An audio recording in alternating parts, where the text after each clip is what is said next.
How to prevent the team burnout? Maybe you start from yourself?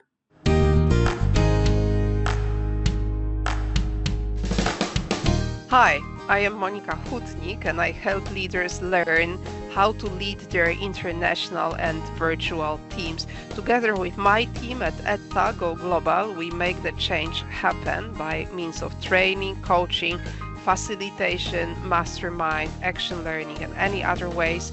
And this podcast, A Step Ahead, has been created for all who want to grow in such an international remote environment, who want to grow as leaders, as HR, as change agents, and simply as humans. I'm inviting you here for discoveries and insights. All recordings and materials are available at www.astepahead.pro.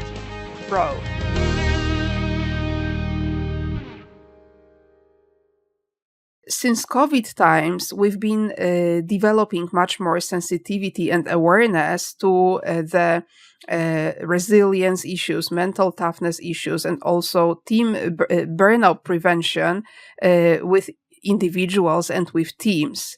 The real question that leaders are asking themselves in the position of a leader, how can I contribute to preventing the team burnout?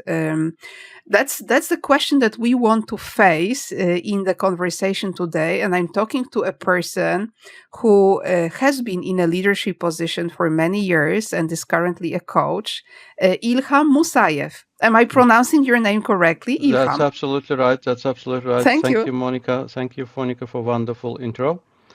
It's great to be here, and thank you for inviting me to explore this amazing subject, which I think is very important nowadays, and it will be important going forward. And Ilham, it would be lovely if you could introduce yourself to our listeners. How are you connected with leaders, with leading, maybe also with team resilience and burnout? Okay, so let me just give some short intro. So I have overall 30 years of work experience, and 25 years of those I worked for oil and gas industry, was one of the leaders in that sector. And I mainly was focused on project controls, project services, risk management parts of that business. But still, I worked with many engineers and many technical people for that period of time. I had a chance to work with actual kind of drilling activities with wells. Then there was some experience with pipelines, like building pipelines, and I was part of those projects again.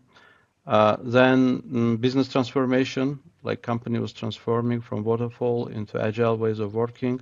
And then the very last point of that 25th year was about kind of working for company, same company, and making it work agile ways, like implementing agility, agile ways of working, and helping technical people, engineers to implement it and use it in their day-to-day lives. So that's kind of those 25 years. And the interesting part is that at the very end of the career, I have been offered a job, like I can say literally headhunted, and I was part of the sports industry.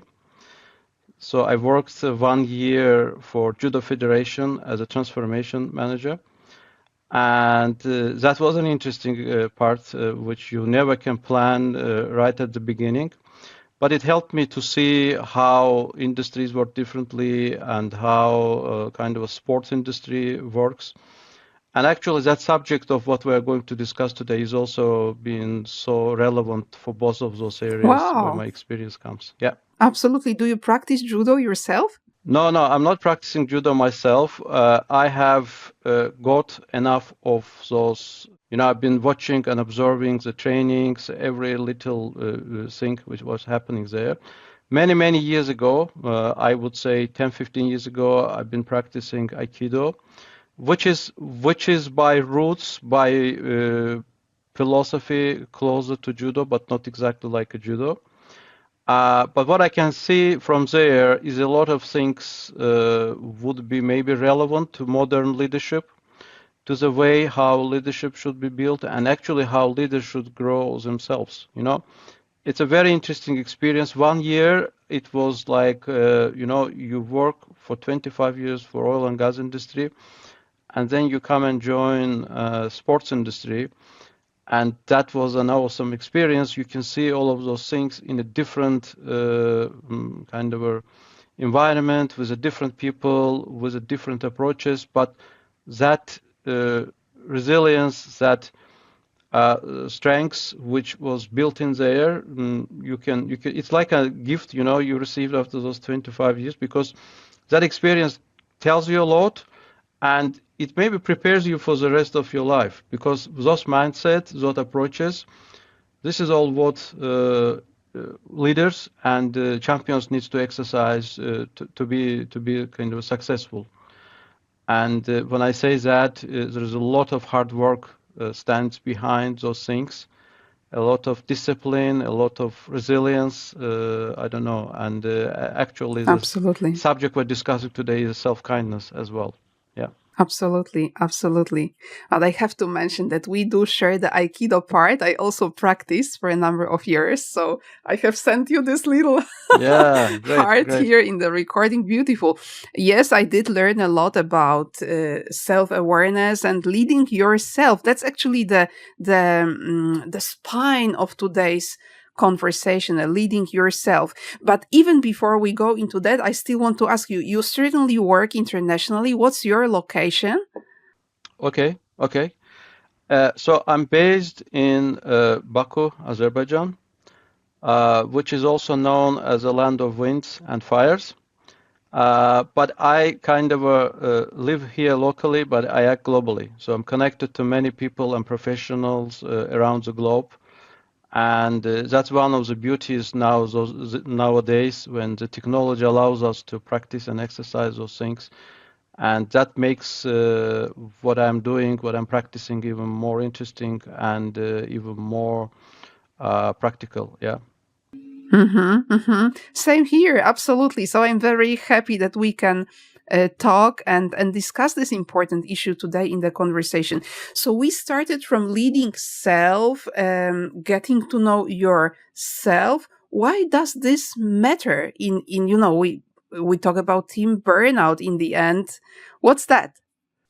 Okay, so I think one of the things, if we have a helicopter view and observe, a lot of things changed nowadays. Technology is developing, too many things, too many conditions of work life and even day-to-day life changing.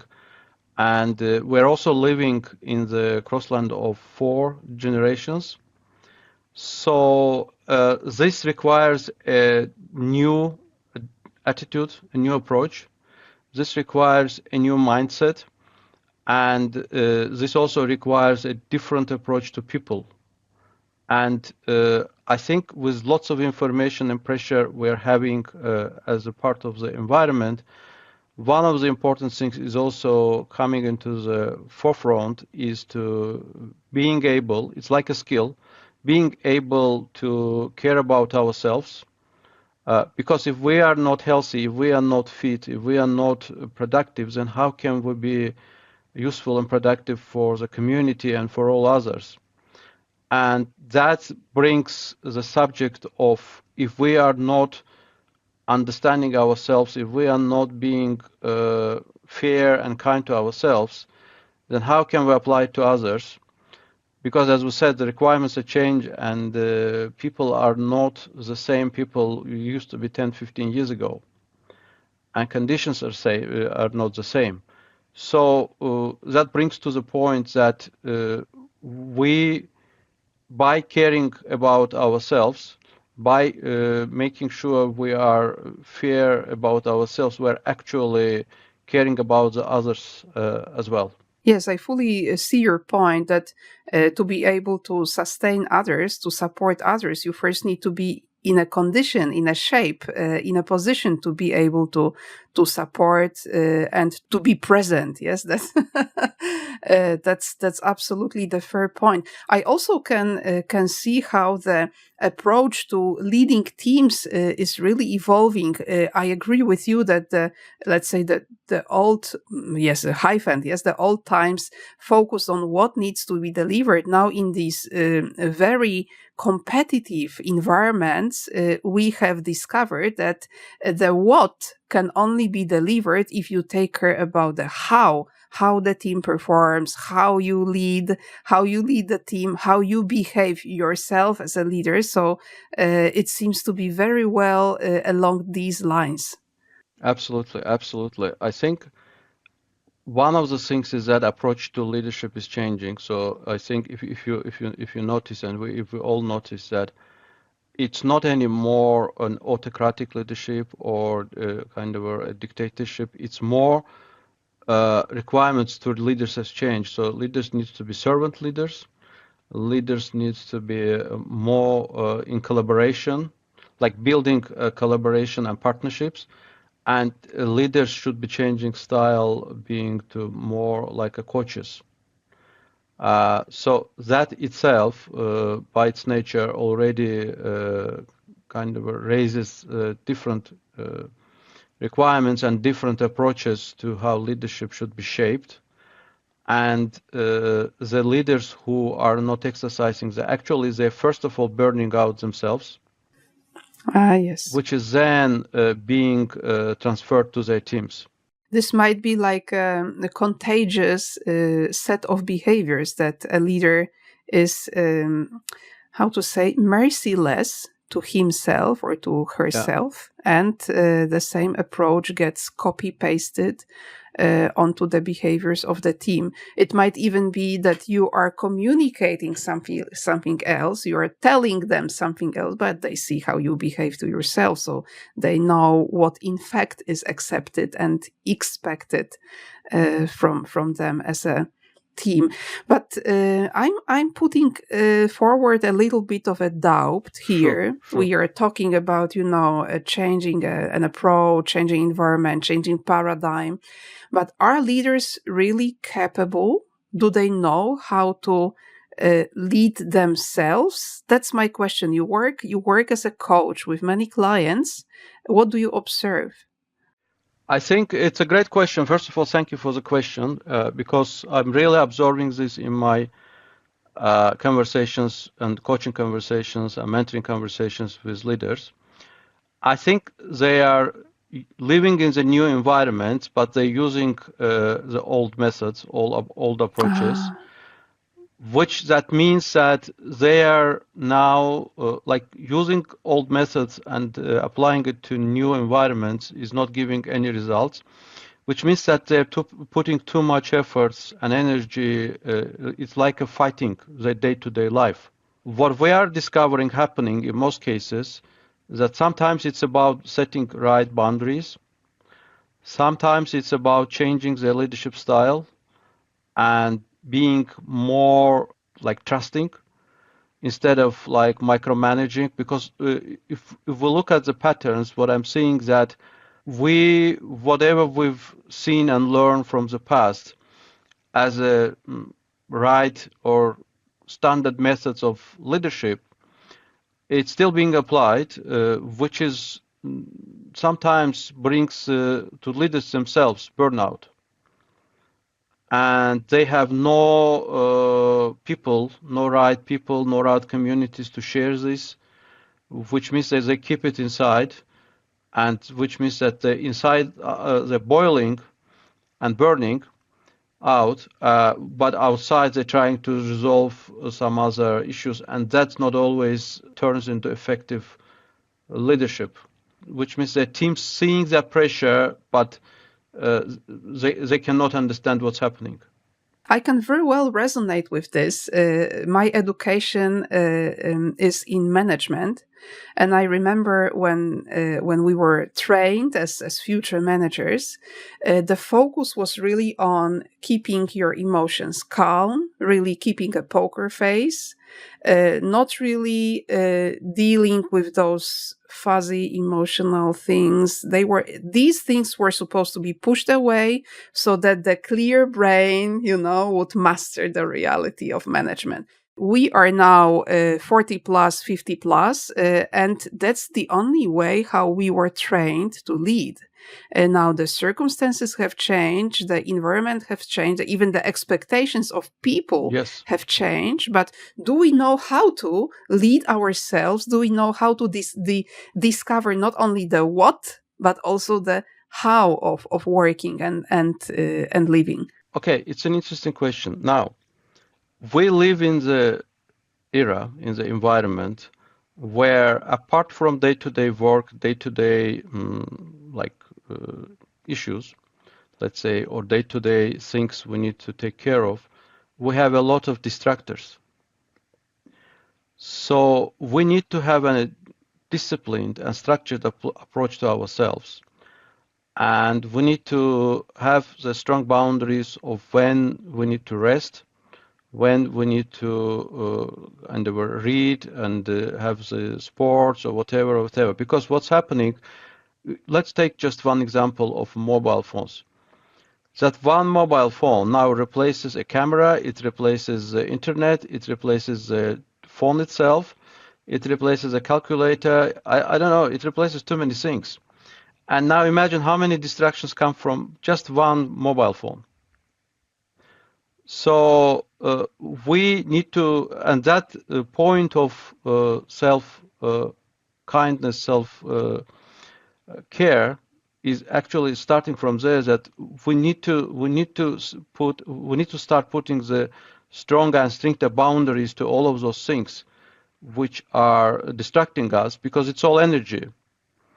And if we are not using our energy wisely, it means we're wasting it. And if we look at another side, that actually mobile phones being created to help us, like to become a tool which makes our life easier.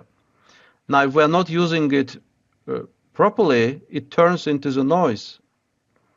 Because if you mentioned 20 years ago, remember 25 years, now imagine yourself 25 years ago without a mobile phone, and let's see how happy you were at that time and how happy you are now.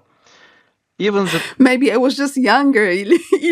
Yes, but if imagine that people who reach us now easily, like they see us in the internet. It's really overwhelming. It's like a stream of constant communication, requests, and tasks that never ends. I fully agree with you. And news as well. You know, news additionally. Mm-hmm. And then social media. You see what I mean? And then the tool which was like produced and delivered to make our life easier suddenly turns into the tool which makes our life harder. That's a reality, yeah? But I think if we look at it deeper, I think it's us putting the wrong boundaries. Like if we will put the right boundaries, if we will either erase those apps or we will put some, I don't know, timing when those apps can be deactivated or activated, we can control and manage it wisely, and that would become a tool which really helps us. And that happens with everything else. And that's where eventually we come to the point that we need to start, especially for leaders, paying attention on how we lead ourselves, on how we manage ourselves, including our health, our emotions, our approaches, our boundaries, everything else. And then once we understand it, then we know that we work with other human beings who have similar issues or problems or health boundaries, which means at some point of time, we all need to rest. Work is not something will kind of run out if we will not be doing it like tomorrow. So we need to prioritize. We need to learn how we prioritize everything. And if we are not prioritizing, it means everything becomes a priority. which then means that nothing is priority, because you cannot have so many priorities. It just comes like a wave of everything together. That's right. That's right. Yeah. So that point of leading self, being kind to ourselves, it's not just something luxury anymore. It's something like we need to have. First of all, we need to be healthy for our close ones, for our family. Secondly, we need to be healthier and as I said previously, servant leaders for our teams. But if we cannot manage ourselves, we don't know what that means and how to be calm and stable and healthy, then how can we serve the people around us? That's true. We also talk and read bestseller books about, showing vulnerability and being your authentic self. But can you be your, authentic, vulnerable self if you have not really got to know yourself, if you have not even really taken the discovery journey, if you are repeating what brought you to this place, which is like work hard and focus on outcomes only. We've been referencing to sports today, and it's clear that even the best sportsmen know when they need to take a break. Do we know when to take a break? That's a question. Do we know what's the source of energy? Do we know what's the what's a waste of energy? What consumes our energy? Okay, so that's a great point you just touched, Monica. So thank you for that. I think the first thing, if we know when we need to stop and rest, is that you also mentioned it. We need to be self-aware, and we need to be hearing what our body telling us.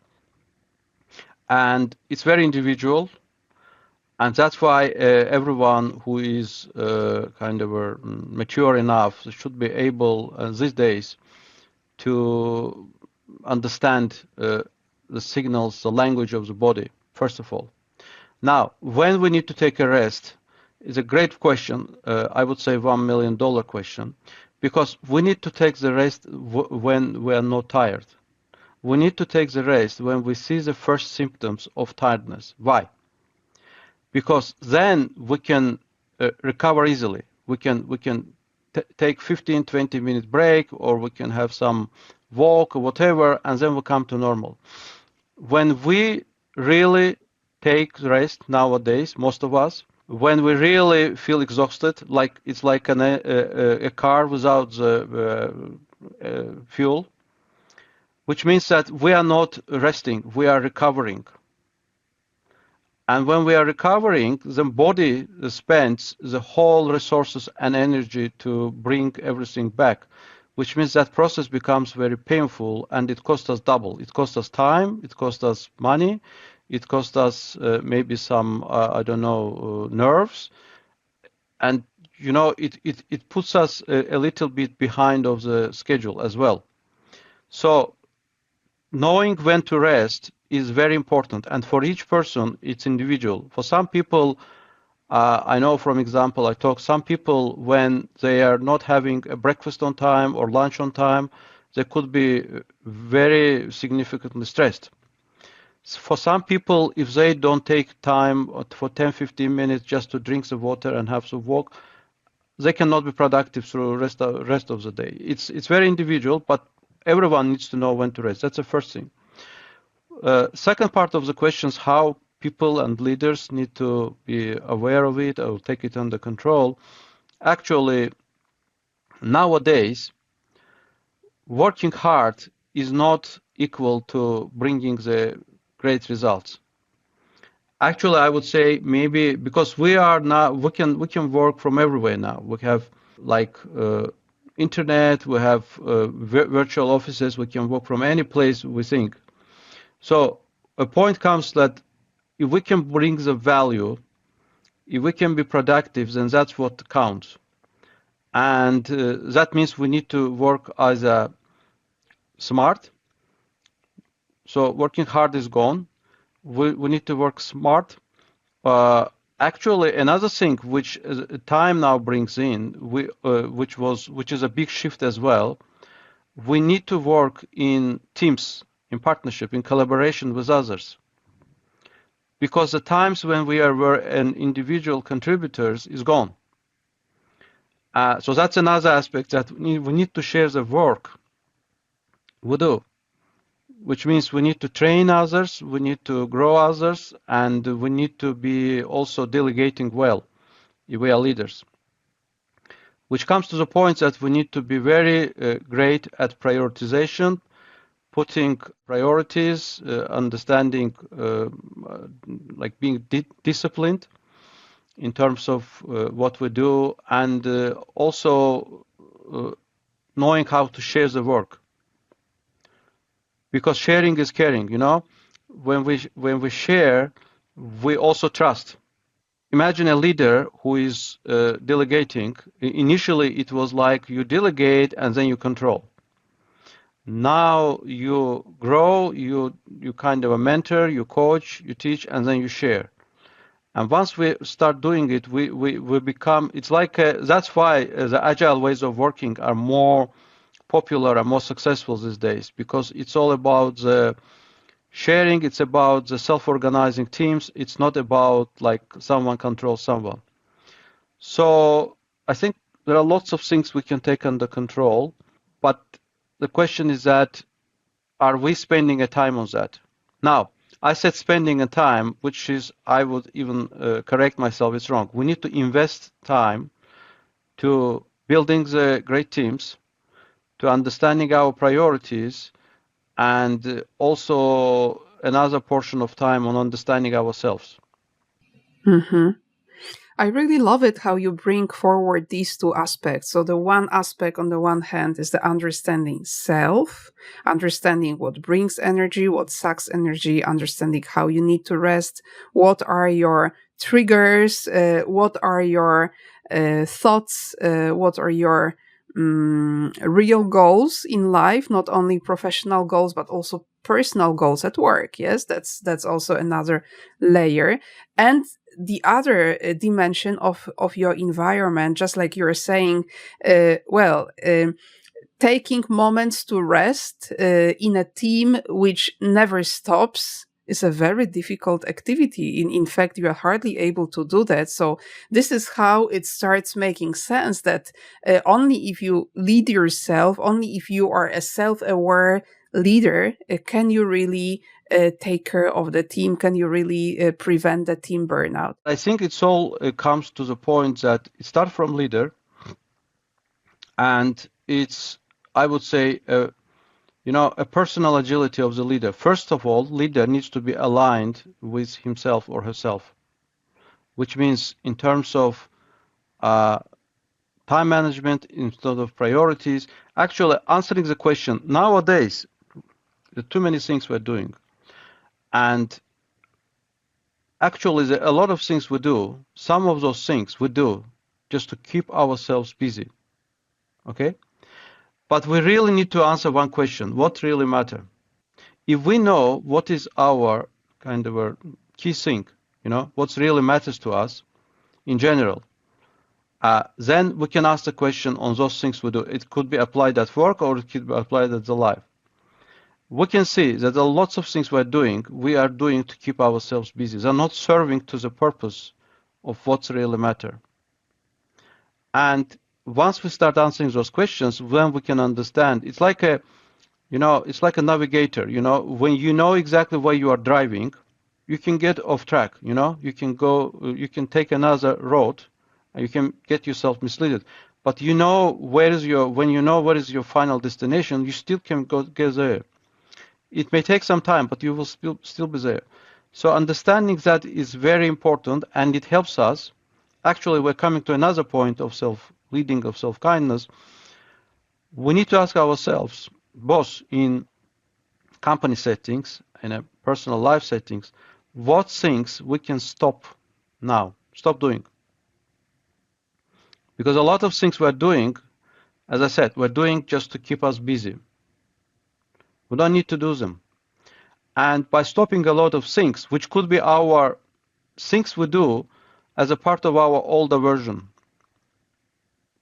we just do them because we're used to those things, while in real life we don't need those things. And those things can bring us back a lot of time, a lot of energy, and it also can bring us a lot of clarity in our mind. Because half of the things we have in our mind already will be stopped and cancelled, you know? When we have a problem with the phone, we have a magic restart button, you know, reset button, you know, it helps to reset. For ourselves, we need to be our own reset buttons, you know, we need to understand when to press that reset button, stop those things we don't need, and start fresh. How can people really start fresh? Obviously, you work as a coach, so that's one of the ways to find a coach and start this development journey, assisted by a professional person just like you. Is it possible at all to go along this self-awareness journey without external support? It's an interesting question, and I will disclose it why. Now, for each person, starting fresh means what is their definition of fresh. You cannot apply the same definition of fresh to everyone. So what we're doing in coaching sessions, we understand the way, the goals, the path which people kind of set in front of them, and then we go through that kind of a roadmap. And then it tells us what type of things they are doing right now to get there, and what type of things they're not doing at all, what are their blind spots, and so on. Now, the same thing, exactly the same approach. We need to understand, and when we say we, I think with the support of the coach, we can navigate people to understand what for them means fresh. Because if we don't understand, it's very individual. You cannot say that if I go, I wake up early morning and run for 10 minutes, I become fresh. It can be applied for one person, but it cannot be applied to all other people. For some people, it could be reading books at the mornings or just meditating or doing something else, you know? So when we understand it, actually that's where the change happens. Because then people understand what brings them to the point of calmness. And each time they become stressed or they become kind of more excited or in anxiety zone, they can actually come back to that state, either walk or meditate or drink water, whatever works. And that way they can help themselves to restart and become fresh. Mm-hmm. Which means, again, comes back to the same point. People nowadays need to invest time for themselves to understand themselves. We are spending a lot of time, some people for going through some courses. We kind of spend the time to learning some skills. I don't know, to understand how we can work with teams, with stakeholders, but we need to start investing time to understanding ourselves. What makes us be our better version at all the times? How we can bring ourselves to that state? We got to know each other in the ICQ global community of coaches and trainers trained in Global Disc as one of the assessment tools. And let me ask you this way. How can a tool like this be useful in the safe discovery? How do you use it? I think one of the important things, the way how I used it, it helps you to see yourself from a side. It helps you to reflect on it, because there are some points you see it's true, but sometimes because I don't know, you have not heard it from others at the initial stage, you're not accepting it. Uh-huh. Once you are accepting it, that's where the change starts, which means change means you start working on yourself. Sometimes we're noticing it, but we are not being honest to ourselves. So we're escaping it, like skipping it. You know, this short little advertisements coming and you have a button skip. You always prefer like pressing skip because you don't want to watch that advertisement.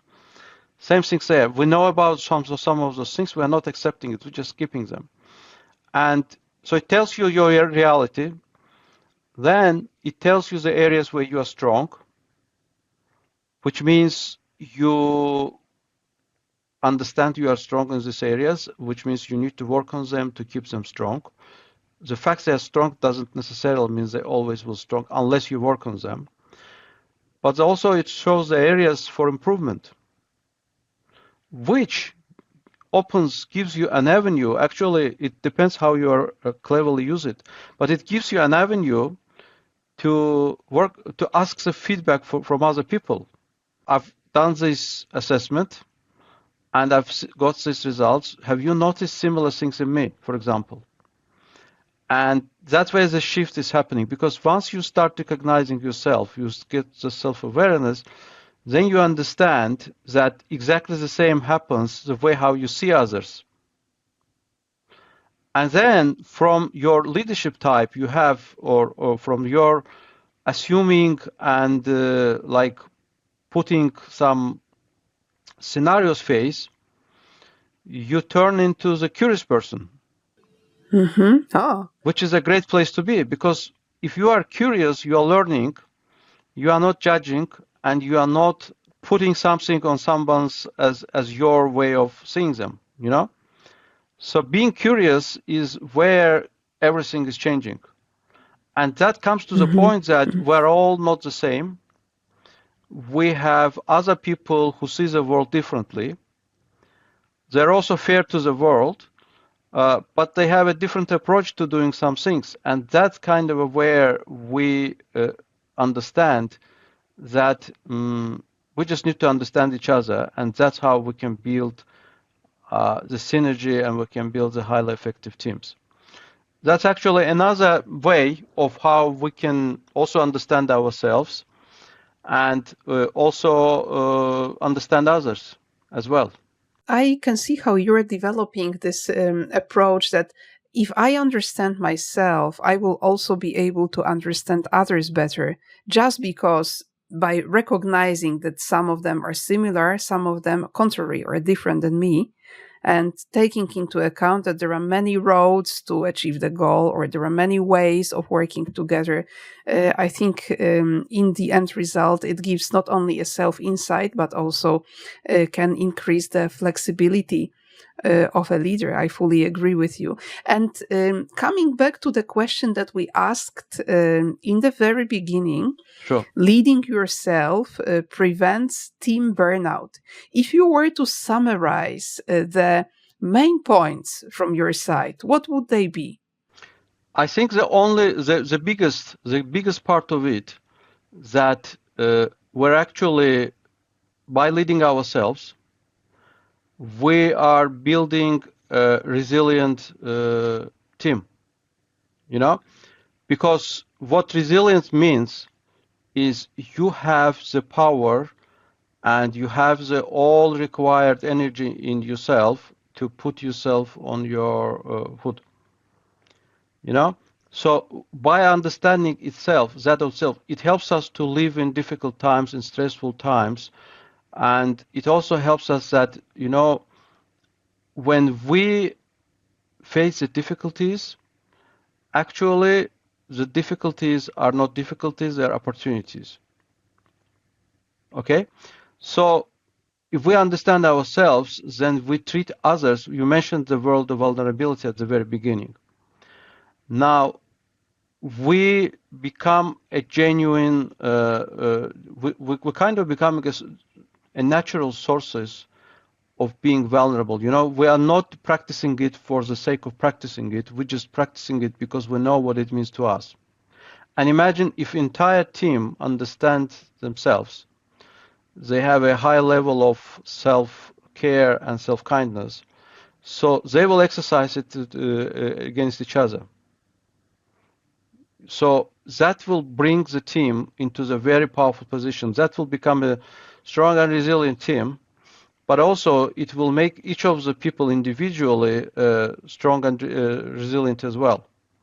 So that's kind of something which is where current development of the things, of AI, of other differences, because things are changing and we will be in need of the genuine human touch within a couple of years' time, you know.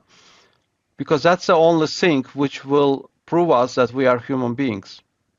And we need to grow ourselves into that state. We cannot be the people who used to be living 10, 15 years ago, because those times and it's changed.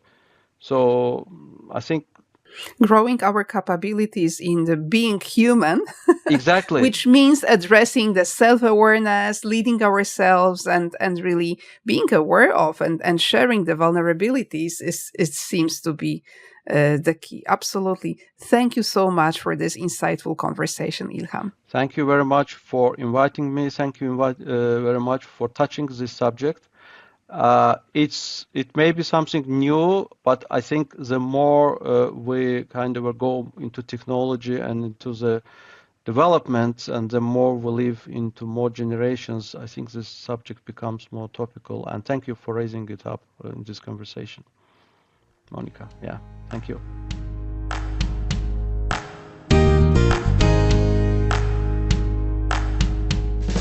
Today, Ilham has talked about knowing yourself as a way to prevent the team burnout. He also mentioned how important it is to work in a team whose team culture enables you to take a breath and resonate with others.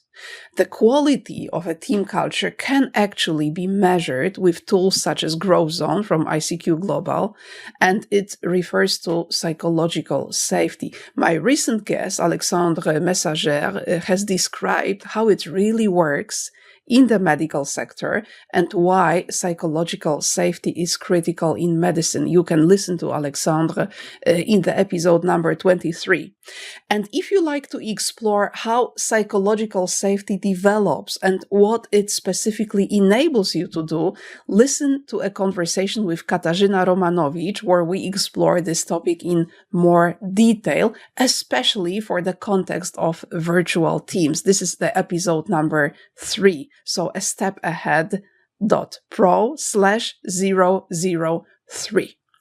When it comes to today's conversation with Ilham, you will find notes and a summary of the conversation also at the episode landing page, which is a step ahead.pro/024. At the very same site, you will also find Ilham's contact information so that you can get in touch with Ilham directly if you like to. If you're a Polish speaker, let me invite you to a recent episode on how to make business transformations effective, how to make them really work, and the conversation with Jowita Voigt. Transformacje, ludzka rzecz. Polecam Wam serdecznie ten świeżo nagrany odcinek. Jest to bardzo dobry materiał o tym, jak sprawić, żeby transformacje rzeczywiście się wydarzały. okrokdoprzodu.pl/122. 122 odcinek tego podcastu. Wow! Thanks for listening. I would really appreciate it if you share this episode with one another person who might also enjoy listening to it. And see you next time.